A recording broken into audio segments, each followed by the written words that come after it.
એટલે નામાવલીનો ક્રમ શરૂ કરતા પહેલા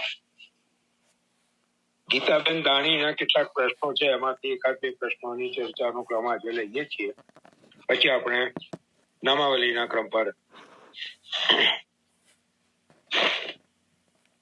આપણું ધ્યાન કેન્દ્રિત કરીશું. એક પ્રશ્ન એમનો બહુ સુંદર છે કે પુષ્પો, ફૂલ બ્રજભક્તોનું સ્વરૂપ હોવા છતાં સોયમાં કેમ પરોવાય છે?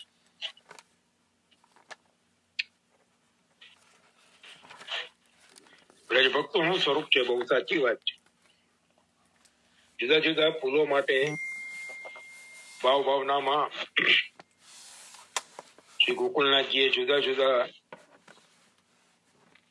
ભાવ બતાવ્યા છે, અને જે પુષ્પોના ભાવ નથી બતાવવામાં આવ્યા એ બધા જ પુષ્પો એકંદરે જુદા જુદા બ્રજભક્તોના સ્વરૂપ છે એવું પણ ત્યાં કહેવામાં આવ્યું છે. એટલે એમનો પ્રશ્ન બહુ વ્યાજબી છે કે બ્રજભક્તોનું સ્વરૂપ હોવા છતાં એ તો અત્યંત કોમળ હોય, સુકુમાર હોય, તો એમને સોયમાં કેમ પરોવવામાં આવે છે?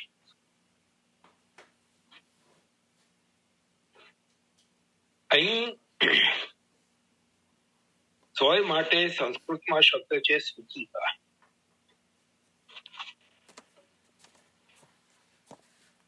સૂચિકાનો એક અર્થ થાય છે સૂચન કરનાર.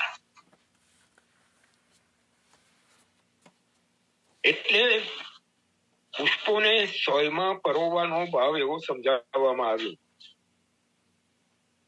કે એ સૂચિકા પુષ્પરૂપી બ્રજભક્તોને સૂચન કરે છે કે હવે માળામાં પરોવાઈને માળા રૂપે તમારો અંગીકાર પ્રભુ કરવા જઈ રહ્યા છે. પ્રભુના વક્ષસ્થળ પર તમને સ્થાન પ્રાપ્ત થવાનું છે. આ પ્રકારનું સૂચન એ સૂચિકા, એ સોય બ્રજ ભક્ત રૂપી પુષ્પોને કરે છે. અને બીજી વાત એ છે, આધ્યાત્મિક અર્થ જો સમજ, આ ભાવાત્મક અર્થ થયો, આધ્યાત્મિક અર્થ જો સમજીએ તો બ્રજ ભક્તો, આપણે ઘણી વાર આ વાતની ચર્ચા કરી છે કે શ્રી ગોપીજનો જેમને શ્રી મહાપ્રભુજી માર્ગના ગુરુ કહે છે, ગોપિકા પ્રોક્તા ગુરવઃ, તો એ શ્રી ગોપીજનો માર્ગના ગુરુ ઉપદેશ શબ્દોથી નથી આપતા, પોતાના આચરણથી આપે છે.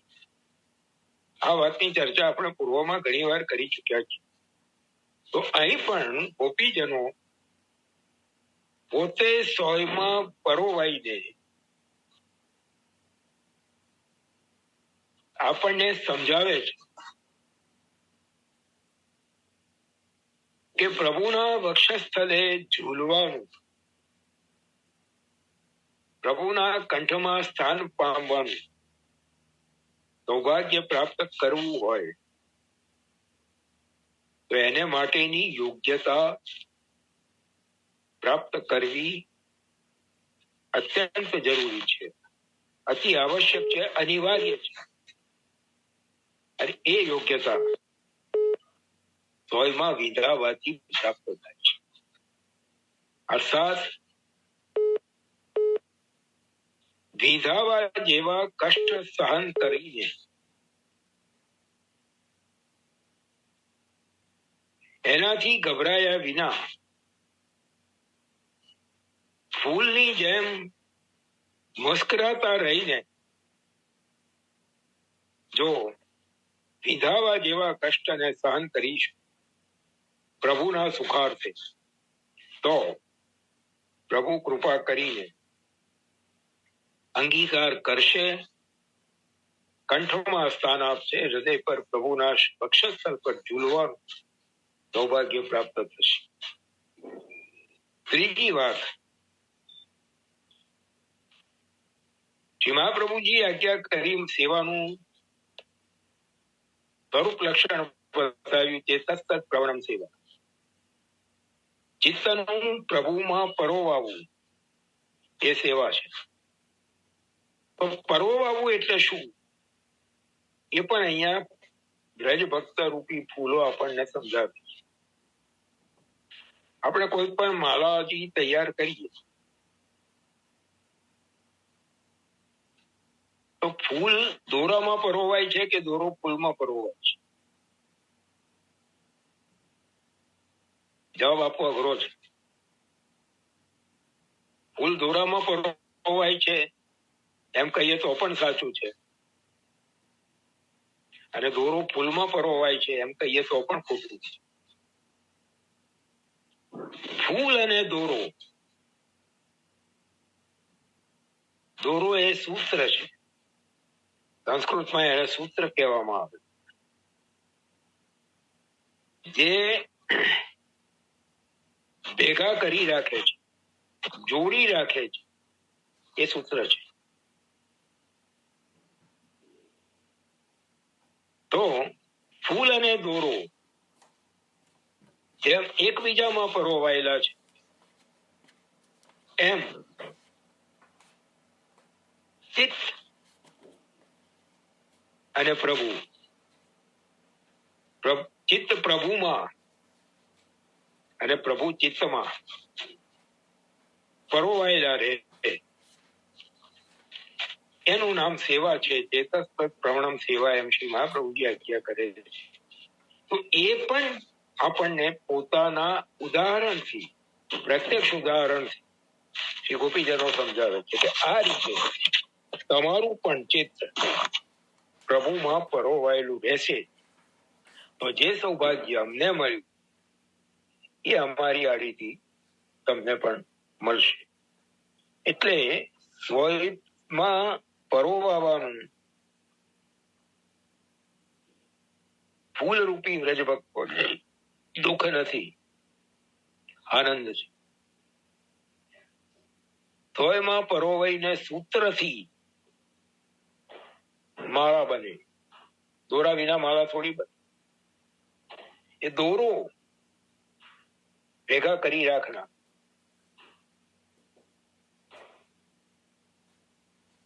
એ આપણા સમાન ભાવવાળા ભગવદી જે આપણને વિખરાવા ના દે, આપણા ભાવોને વિખરાવા ના દે, આપણા ભાવોનું વિઘટન ના થવા દે. એ સૂત્ર એ સમાન ભાવ વાળા ભક્ત. ફૂલ જયારે દોરાનો આશ્રય કરીને રહે છે ત્યારે માળાનું સ્વરૂપ ધારણ કરી શકે છે અને પ્રભુના શ્રી અંગે પહોંચવાનું સૌભાગ્ય પામે છે. એમ આપણે પણ કોઈ સમાન ભાવ વાળા ભગવતીએ જે પ્રભુએ મેળવી આપ્યા હોય એમની સાથે એમના માર્ગદર્શનમાં એમની દોરવણીમાં રહીએ તો એ પણ આપણને વિખૂટા નહીં પડવા દે અને માળાના સ્વરૂપે તૈયાર કરીને પ્રભુના અંગીકારને લાયક બનાવશે. આવો કઈક અર્થ ફૂલના વ્રજભક્તો રૂપી ફૂલના સ્વયમાં પરોવાવાનો સમજાય છે. હવે બીજો પ્રશ્ન એમનો એ છે કે શ્રી આચાર્યજીના દ્વાદશ અંગરૂપ કયા કયા સેવક છે?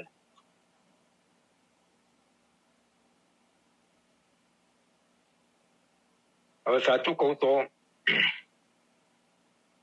મને આની કોઈ ખબર નથી કયા સેવક કયા અંગરૂપ છે. મને જે સર્વોત્તમ સ્તોત્રનું જે નામ તાદૃશ વેષ્ટિત હતું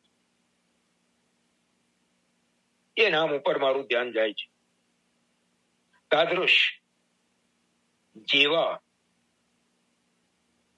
નિવેદનમ તો સ્મર્તવ્યમ સર્વથા તાદૃશે જલે. તાદૃશ કોના જેવા?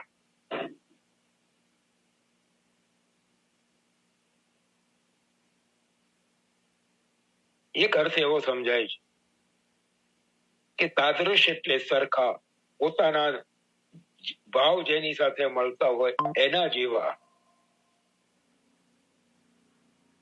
અને શ્રી મહાપ્રભુજીના સંદર્ભમાં, સર્વોત્તમજીના નામના સંદર્ભમાં વિચાર કરીએ તો શ્રી મહાપ્રભુજી નું જે નામ છે તાદૃશ વેષ્ટિતા,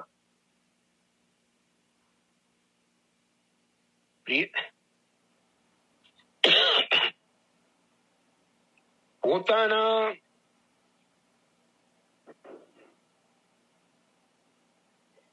આદેશોને, પોતાના ઉપદેશોને, પોતાની આજ્ઞાઓને સમજીને, સાચા અર્થમાં સમજીને એના પ્રમાણે આચરણ કરનારા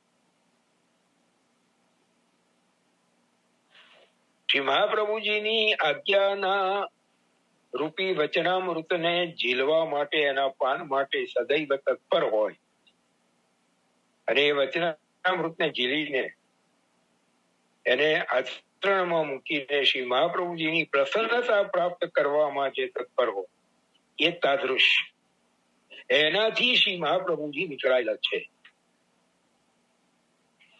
એટલે મારી અલ્પમતિ પ્રમાણે મને તો એવું સમજાય છે કે શ્રી મહાપ્રભુજીના કયા અંગનું ની અંદર કયા સેવકનું સ્થાન છે એ ભલે ખબર નથી. અને એમ કરવા જતા કદાચ શ્રી મહાપ્રભુજીના તાદૃશ સેવકોમાં, એ મહાન ભગવદીઓમાં ક્યાંક કઈક તારતમ્યનો ભાવ ભૂલે ચૂકે જીવ બુદ્ધિથી આવી જાય તો એ ભગવદી એના અપરાધી થઈ.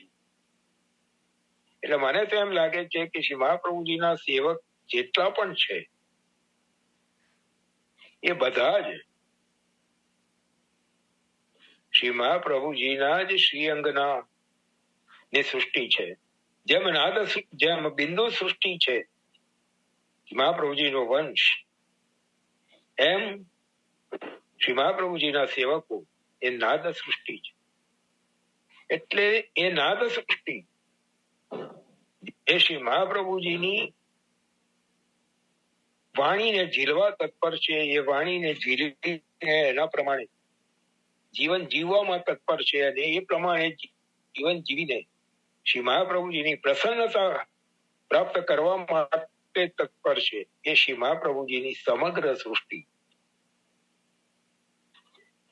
એ આપણા માટે એક સરખા સમાન રૂપે આદરણીય છે. આપણા માટે એ બધા જ શ્રી મહાપ્રભુજીના અંગભૂત છે.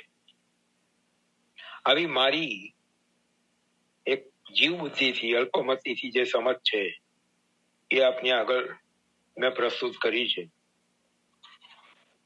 હવે છે એક પ્રશ્ન લઈ લઉં છું, પછી આપણે નામાવલીનો ક્રમ ચાલુ કરીએ છીએ. એમનો એક પ્રશ્ન છે, મુખ્ય પુષ્ટિ ધર્મ કયો છે?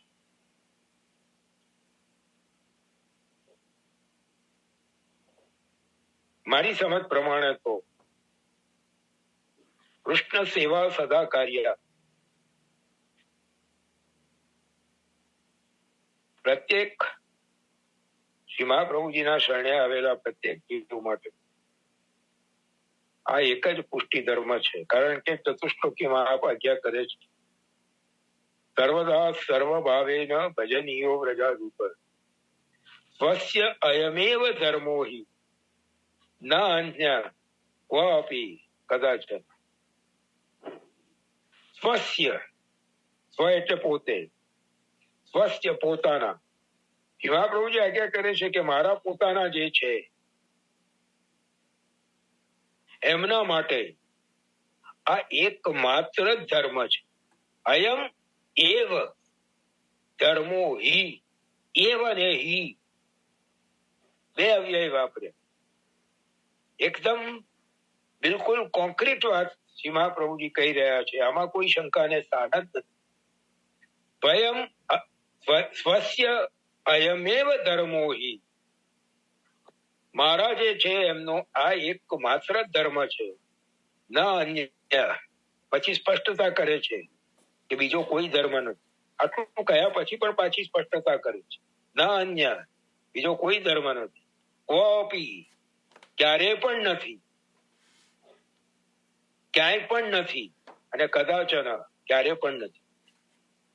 સર્વ સમયમાં, સર્વ સ્થિતિમાં, સર્વ દેશકાળમાં જે મારા છે એમના માટે એક માત્ર ધર્મ આ જ છે, ભજનીયો સર્વદા સર્વભાવે ન ભજનીયો પ્રજાધિપતિ. પ્રજના અધિપતિ સર્વદા સદાય સર્વભાવથી ભજન કરવું. ભજનનો અર્થ ભજ સેવાયામ, ભજ ધાતુનો અર્થ છે સેવા, અને ભક્તિનો અર્થ બતાવ્યો. ભજ સેવાયામ તીન, પ્રેમપૂર્વક પ્રજાધિપની સર્વદા અને સર્વભાવથી સેવા. મારા જે છે, મહાપ્રભુજી આજ્ઞા કરે છે કે મારા જે છે એમના માટે આ એક માત્ર ધર્મ છે, બીજો કોઈ ધર્મ નથી, ક્યાંય પણ નથી, અને ક્યારેય પણ નથી. એટલે મુખ્ય પુષ્ટિ ધર્મ મારી અલ્પબુદ્ધિ પ્રમાણે તો આ એક જ છે.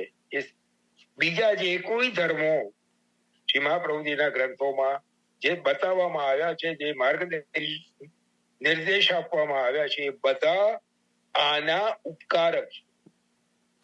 આ ધર્મના પાલનમાં ઉપયોગી થાય એને માટેના બીજા બધા માર્ગ નિર્દેશો શ્રી મહાપ્રભુજીએ અન્ય ગ્રંથોમાં આપ્યા છે.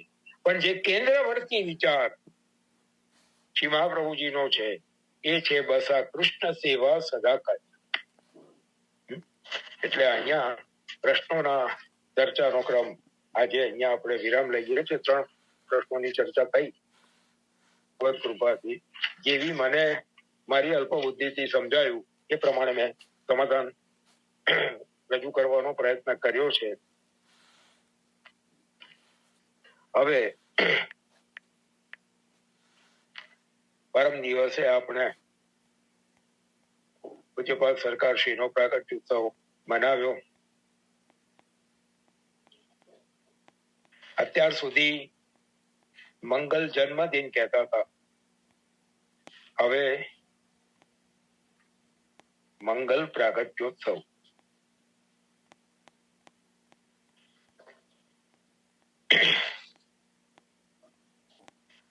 ગયા અઠવાડિયે મેં નિવેદન કર્યું હતું કે આપશ્રીએ હૃદયમાં બિરાજીને આપશ્રીના સ્વરૂપનો મારા અધિકાર અનુસાર આપશ્રીની કૃપાથી જે પણ અનુભવ થયો એના અનુલક્ષીને એના આધારે આપશ્રીએ હૃદયમાં બિરાજીને જે નામો પોતાના પ્રગટ કરાવ્યા એ નામાવલીના રૂપમાં આપશ્રીના ચરણે સમર્પિત કર્યા છે. અને આજે આપણે એનું અવગાહન એક એક નામનું લઈને આરંભ કરવા જઈ રહ્યા છે. પ્રથમ મંગલાચરણમાં આપશ્રીના ચરણોમાં વંદન કર્યા છે. યસ્ય કૃપા કટાક્ષેણ પુષ્ટિભાગ વૈ ભવેત જનઃ શ્રી વ્રજેશા વિધાનામ તમ સર્વદા પ્રણમામ્યામિ. કોઈ પણ કાર્ય નો આરંભ કરતા પહેલા મંગલાચરણનો આપણે ત્યાં પરંપરા છે. એટલે એ અનુસાર આપશ્રીના નામાવલીનું મંગલ કાર્ય આરંભ કરતા પહેલા મંગલાચરણ રૂપે આપશ્રીના ચરણોમાં પ્રણામ કર્યા છે. શ્રી વ્રજેશા વિધાનમ તમ સર્વદા પ્રણમામ્ય. શ્રી વ્રજેશ નામથી જે પ્રસિદ્ધ છે એમને હું સર્વદા સદૈવ પ્રણામ કરું છું. આપશ્રીની વિશેષતા શું છે? યસ્ય કૃપા કટાક્ષેણ પુષ્ટિભાગ વહી ભવે જના. જેમના કૃપા કટાક્ષથી કોઈ જીવ પ્રત્યે કૃપાપૂર્ણ દૃષ્ટિથી અવલોકન કરવા માત્ર જન ભાગ્યશાળી જીવ. જન એટલે મનુષ્ય, પણ અહીંયા આપણે જનનો અર્થ સમજવાનો. વૈષ્ણવજન જે વર્ણ પામેલો છે, એ જેમના કૃપાપૂર્ણ કટાક્ષ અવલોકન માત્રથી પુષ્ટિ ભાગ ચોક્કસપણે બને છે. ભાગ ભાજન પાત્ર. જેમના કૃપાપૂર્ણ અવલોકન માત્રથી વ્યક્તિ પુષ્ટિના રસને ઝીલવા માટે પાત્રતા કેળવે છે. જુઓ, મહાપ્રભુજીના સિદ્ધાંત પ્રમાણે જીવ જ્યારે બ્રહ્મથી છૂટો પડ્યો ત્યારે જ એનું વરણ થઈ ચૂક્યું છે. એટલે તે વખતે જ નક્કી થઈ ગયું છે કે આ પુષ્ટિનો છે કે આ મર્યાદાનો છે કે આ પ્રવાહનો છે. એમાં ફેરફાર થઈ શકતો નથી. તો અહીંયા પુષ્ટિ ભાગ ભવે જન એવું કીધું, તો એનો અર્થ શું? એનો અર્થ એ રીતે સમજીએ કે વરણ પામેલો છે જીવ, પણ પોતાના સ્વરૂપથી બેખબર છે. પોતાની ક્ષમતા નું જેને ભાન નથી, પોતે કયા માર્ગનો પ્રવાસી છે એનાથી અજાણ છે, તો એવો જીવ મૂળ બીજ ભાવ છે, પણ જન્મોના સંસ્કારો અને દૂષણથી એ બીજ ભાવ દબાઈ ગયો છે, છુપાઈ ગયો છે. એવો જીવ જ્યારે આપશ્રીના સન્મુખ આવે છે ને આપશ્રી એ જીવના બીજ ભાવને ઓળખીને જ્યારે એને કૃપા કટાક્ષથી નિહાળે છે, ત્યારે એ જીવ પુષ્ટિના રસને ઝીલવાની પાત્રતા કેળવી લે છે.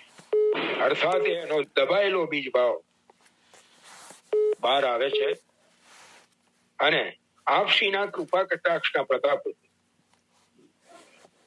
એ બીજ ભાવ અંકુરિત થઈને એ જીવને પુષ્ટિના રસના અનુભવને યોગ્ય બનાવે છે. એટલે મંગલાચરણના આ શ્લોકમાં આ ભાવ, આ અર્થ સમજાયો છે.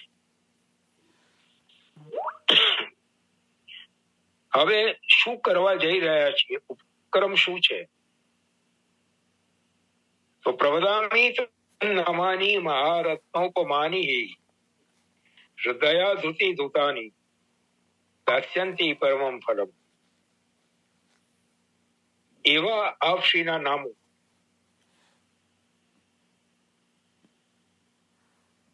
પ્રવદામી,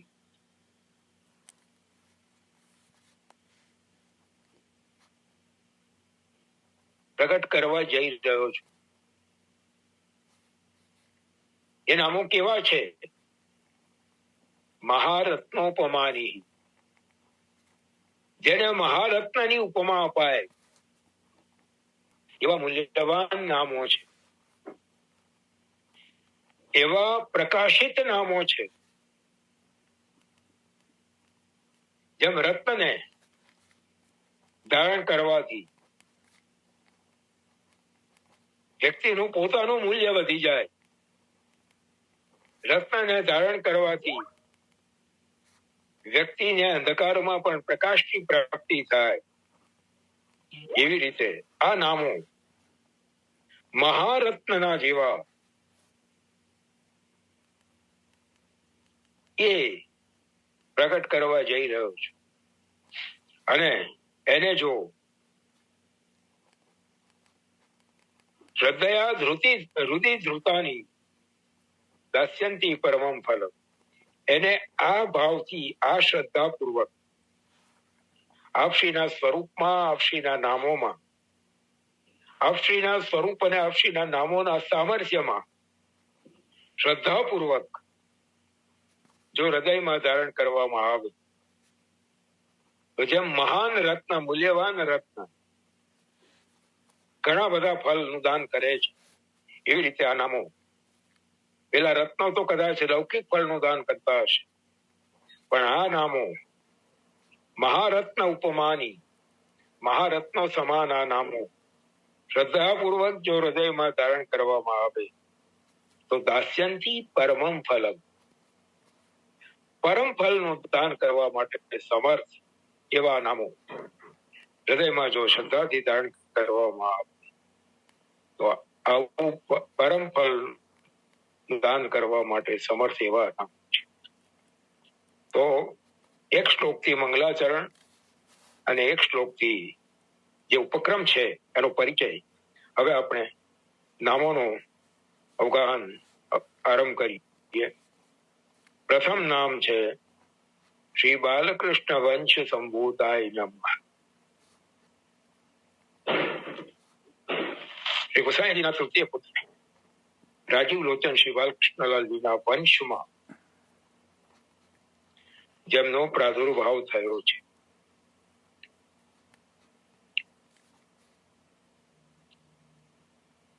હવે કાંકરોલીનો ઇતિહાસ જો જોઈએ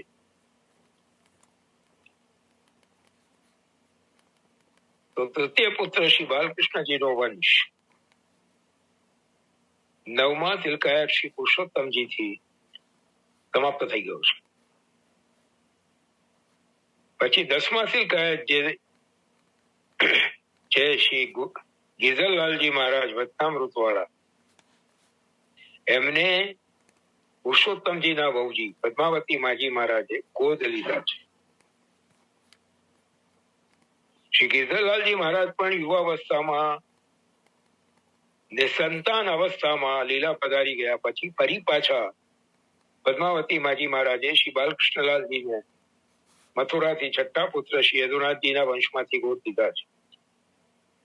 એટલે અત્યારે જે વંશ તૃતીય ગૃહમાં બિરાજે છે એ મથુરાથી ગોદ પધારેલા શ્રેષ્ઠ પુત્ર શ્રી યદુનાથજીના વંશમાં જેમનું પ્રાગટ્ય છે એવા શ્રી બાલકૃષ્ણલાલજી 11મા તિલકાયતનો વંશ અત્યારે વિરાજમાન છે. તો પછી તૃતીય પુત્ર શ્રી બાલકૃષ્ણજીના વંશમાં પ્રગટ થયા એવું કહીએ તો એ યોગ્ય છે ખરું? એવો પ્રશ્ન કદાચ આપણને થાય. તો એનું સમાધાન એ છે જે આપશ્રીના મુખેથી જ ભૂતકાળમાં શ્રવણ કરવાનો લાભ મળ્યો છે.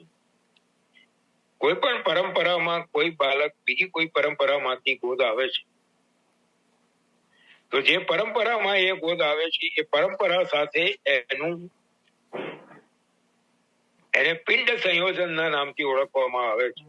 એ પ્રક્રિયાથી એ બાળકે પોતે જે પરંપરામાં ગોદ આવ્યા છે એ પરંપરા સાથેનો પોતાનો સંબંધ, પોતાની લિંક સ્થાપિત કરવી જરૂરી છે. અને ત્યારે જ એ જે પરંપરામાં ગોદ આવ્યા છે એ પરંપરાનો વારસો એમને પ્રાપ્ત થાય. એટલે એ અર્થમાં શ્રી બ્રજેશ કુમારજી મહારાજ શ્રી તૃતીય પુત્ર શ્રી બાલકૃષ્ણજી લાલજીના વંશમાં પ્રગટ થયા છે એ અર્થમાં અહીંયા કહેવામાં આવ્યું છે. અને આમ પણ બીજું નામ જે છે શ્રી બાલકૃષ્ણાય નમઃ, આપશ્રીનું કુલ પરંપરા અનુસાર નામ પણ શ્રી બાલકૃષ્ણજી છે. અને જેમણે તૃતીય ગૃહની પરંપરાના આચાર્યોના ચિત્રોના દર્શન કર્યા છે એમને ખ્યાલ હશે કે આ તૃતીય ગૃહની પરંપરામાં અત્યાર સુધીમાં 3 આચાર્યો 3 તિલકાયત શ્રી બાલકૃષ્ણજી નામથી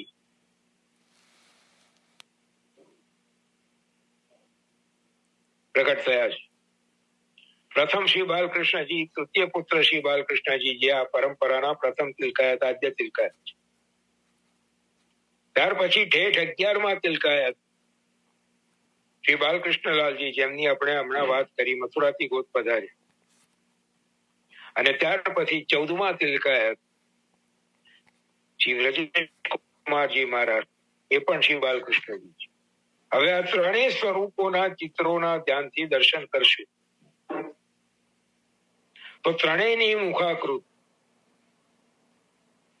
અને વિશેષ કરીને રાજીવ લોચન, જે મૂળ શ્રી બાલકૃષ્ણજીનું નામ છે, નેત્રોની ભ્રુકુટી અને નેત્રોની વિશાળતા, એ આ ત્રણેય સ્વરૂપોમાં એક સમાન દ્રષ્ટિગોચર થાય છે. એટલે એ અર્થમાં પણ, એ રીતે પણ આપ શ્રી બાલકૃષ્ણ વંશ સંભૂત નિસ્સંદેહપણે છે, એમાં કોઈ શંકાને સ્થાન નથી.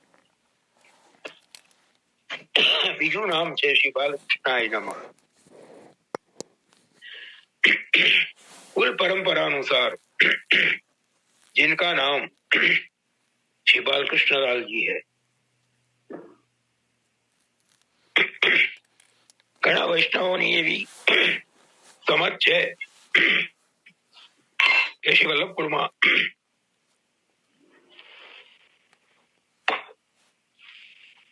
દર ત્રીજી પેઢીએ એના એ બાલક પરિપ્રગટ થાય છે અને દર ત્રીજી પેઢીએ એ જ નામ રિપીટ થતા હોય છે.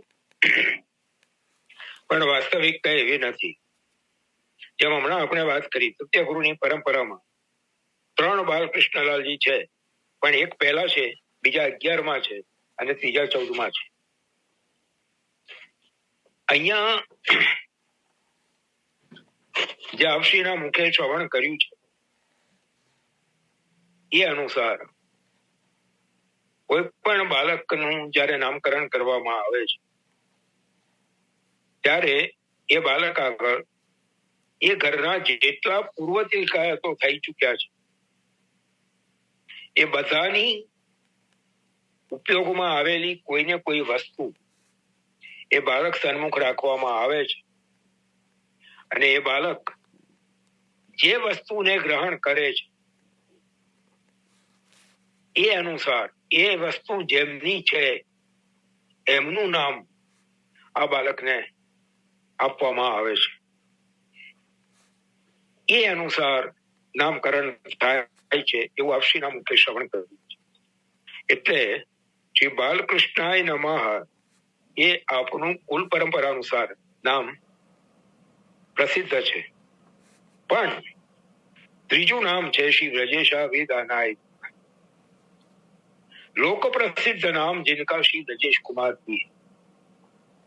તો અહીંયા આપણને પ્રશ્ન એ થાય કે કુલ પરંપરા અનુસાર શ્રી બાલકૃષ્ણજી નામ છે, તો પછી આ બીજું નામ બ્રજેશ કુમારજી રાખવાનું કારણ શું? તો એનું પણ કારણ આપશ્રીના જ મુખ્ય શ્રવણ કર્યું છે.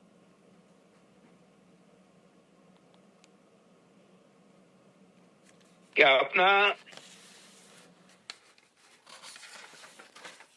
પિતૃચરણ વ્રજભૂષણલાલજી અને વ્રજભૂષણલાલજીના પિતૃચરણ શ્રી બાલકૃષ્ણલાલ, એટલે આપના દાદાજી. તો જયારે આપનું પ્રાગટ્ય થયું ત્યારે આપના દાદીજી પા મહારાજ ભૂતલ પર વિરાજમાન હતા. હવે એમને પોતાના પૌત્રને બોલાવવા હોય તો બાલકૃષ્ણ કહીને બોલાવવા પડે, અને બાલકૃષ્ણ પોતાના પતિનું નામ છે એટલે પતિનું નામ એમનાથી લેવાય નહીં. એટલે બોલચાલ માટે પોતાના પૌત્રને બોલાવવામાં સરળતા રહે એટલા માટે એમણે આપનું નામ વ્રજેશ રાખ્યું. અને ત્યારથી એ વ્રજેશ નામ સર્વત્ર પ્રસિદ્ધ થઈ ગયું. બાલકૃષ્ણજી નામ કુલ પરંપરામાં રહ્યું. એટલે ત્રીજું નામ આપણે જોયું, શ્રી વ્રજેશાભિદાનાય નમઃ. ચોથું નામ જોઈએ, શ્રી વ્રજભૂષણાત્મજાય નમઃ. તૃતીય ગુરુનાથ 13મા તિલકાયત શ્રી વ્રજભૂષણલાલજી મહારાજ, શ્રી દાદાજી, એમના પુત્ર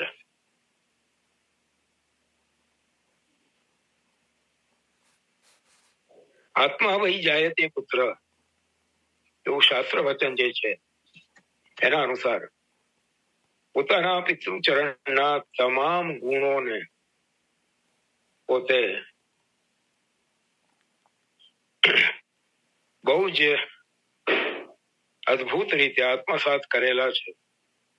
અને જે વિદ્વત્તા, જે પ્રભાવ,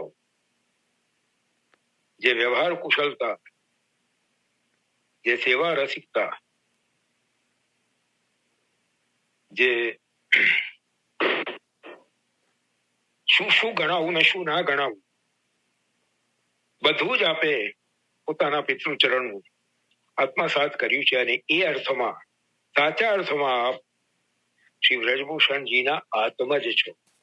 એટલે શ્રી વ્રજભૂષણાત્મજાય નમઃ.